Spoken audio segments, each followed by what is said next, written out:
El Congrés de Cultura Catalana sí que ja va ser una cosa, la veritat és que va ser com molt poc política, diria jo, perquè recordo és que les persones que eren portant al Congrés de Cultura, recordo que hi havia el Xavier de Pobla, érem nosaltres.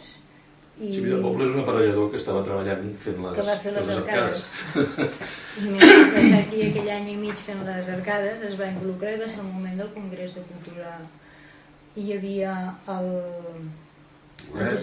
Josep Maria Morgades de l'Espluga. Després també hi havia el Jaume Custodi de Santa Coloma, que Santa Coloma sempre ha sigut la reivindicació de si és l'alt Gaià o què ha de ser, però bueno, estava dins també el Congrés de Cultura. I la veritat és que jo no recordo el Congrés de Cultura com a molt polititzat. El que passa és que... O sigui, no hi era, o sigui, tota aquesta gent de partit, de joventuts comunistes i tot això, és que jo no ho recordo.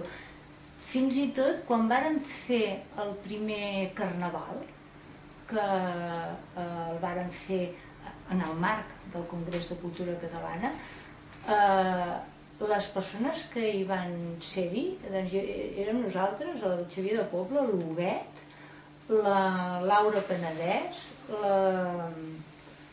la Serra París, em sembla que també hi era. Serra París tenim una fotografia amb ella anant amb la comitiva. Però doncs va ser, la veritat és que el moviment de Congrés de Cultura va ser molt amb la gent del poble. De gent, no puc dir despolititzada, al contrari, no de partit, diria. No de partit, exacte. La gent de partit no hi va apostar, la gent de partit no hi va apostar-hi pel Congrés de Cultura. El Congrés de Cultura Catalana, de quin any estem parlant? 76 o 77? 76-77, devia ser més o menys, sí. 76-77. Potser una mica la gent, certa gent jove que vivia per aquí, doncs es va voler fer, sí, una mica de... amb aquesta línia també, vull dir, també hauríem volgut, i es va fer una festa major i tot, i bueno, va tenir repercussió, es va muntar un bon show la primera vegada, i la segona, i em sembla que no hi va haver tercera ja. Sí, tenien algun més que no. Tercera? Sí. Bueno, però ja no va tenir la repercussió... També va ser el moment en què els barris... Sí, tots els barris feien coses, van despertar els barris i aquí doncs també no podíem ser menys. Jo arribo, ja et dic, com a company d'un metge i per tant el meu paper d'entrada és molt passiu, però entablo molta amistat amb el que és l'alcalde del moment, una persona d'una cultura exquisita, fet absolutament inusual en aquests contextos, i això em va, diguem-ne, doncs, esperançar en veure que hi podien haver-hi oportunitats. I parlant amb aquesta persona, doncs, en un moment donat, ell va dir que si a mi em semblava oportú, doncs podia portar el que en deien ells el majoral de festes. I llavors em va nomenar majoral de festes i llavors vaig organitzar una festa. Però aquesta primera festa vaig voler que fos diferent en el sentit que calia un replantejament. I després també vaig voler-la singularitzar en el sentit que, ja que era la primera, que fos diferent del que podrien ser el reste de festes, perquè el reste de festes, òbviament, estan cenyides a un pressupost. Aquesta també ho estava. Tot un elenc de figures artístiques van estar disposades a col·laborar en un projecte únic, evidentment, irrepetible, evidentment, que consistia en servir d'una forma absolutament altruista, sense cap, com diuen avui en dia, cap mena de guany, una manifestació cultural per reivindicar un estatus nacional, com qui diu, no? És a dir, en aquelles èpoques encara la cosa estava ofegada per milers d'elements d'urbanitat, de moda, de tradició, de mil coses que feia que les festes tinguessin unes característiques.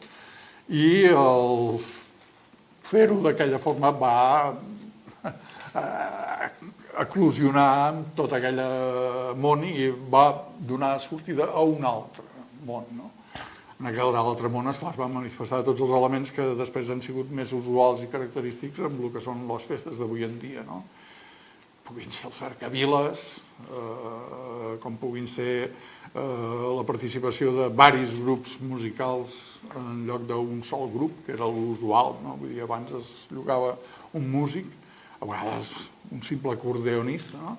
I llavors aquell senyor pobret carregava amb tota la festa i totes les hores, no? Esclar, aquell pobre senyor, per molt vi que li donessis, acabava rebentat, no?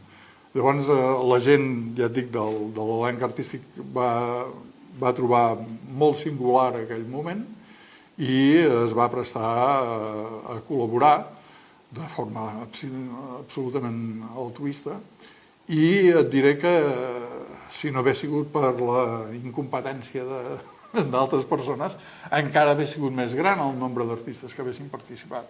I qui va participar en aquesta festa major? Bé, em sap greu que potser me'n descuidi algun, no? Bueno, no, segur que me'n descuido algun, perquè en aquests moments diré que me'n recordo d'un Rocky Montañola, per exemple, me'n recordo d'un Sisa,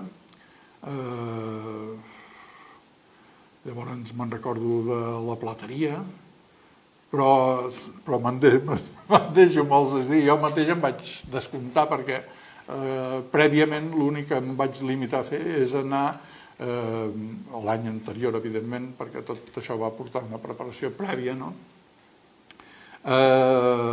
Voltant Catalunya, parlant directament amb els interessats i fent-los l'oferta, no? Llavors, esclar, vaig veure moltíssima gent, ja et dic, i moltíssima gent va respondre, però jo mateix vaig ser el primer sorprès de veure l'acollida que havia tingut, perquè en ferm no havíem quedat, en el sentit que no havíem firmat cap contracte. Per tant, la gent era lliure de venir o de no venir, no? Llavors, jo l'únic que sabia és que no tothom em decebria i, per tant, que algú vindria, no? I realment, doncs, jo mateix em vaig veure sorpresament, agradablement amb el resultat, i et diré que la gent del poble es va quedar esmaperduda en veure l'afluència de gent, ja no de grups que interpretaven, sinó la de gent que havia vingut, tenint en compte que no s'havia fet publicitat, no? L'any 81, i era el setembre, que era clar, la Mare de Déu de la Serra, el setembre la festa major. Llavors jo estava estudiant la carrera ja i tenia exàmens de setembre i no vaig poder venir a les festes de la Serra. I vaig quedar a Barcelona, però vaig quedar a Barcelona perquè havia d'estudiar. Però llavors eren les festes de la Mercè, a Barcelona. I llavors jo era a Barcelona, a les festes de la Mercè. I els de Montblanc, per les festes de la Serra, jo havia sentit a dir que s'ho havien passat superbé, que havien tret el drac, que havien fet els dimonis, i llavors em va fer molta ràbia no haver-hi pogut participar, no haver vingut, no? I llavors vaig pensar, doncs com que venen a Barcelona amb el drac, jo hi aniré, i llavors, bueno, doncs viure la festa major de Barcelona. Efectivament, el drac recent estrenat a Montblanc per les festes de la Serra, de la Mare de Déu de la Serra, al principi de setembre, doncs, i que havia sigut molt divertit aquella festa major, doncs traslladen el drac a Barcelona per les festes de la Mercè, que era el primer any que feien el correfoc de les festes de la Mercè a Barcelona, i van portar el drac de Montblanc, i jo, doncs, el dia que tocava me n'hi vaig anar. I me'n vaig anar directament al passacarrers, ja sabia que hi havia allà, vaig anar-los a buscar, em vaig trobar amb el drac de Montblanc, i jo vaig dir, jo m'hi vull posar aquí amb vosaltres.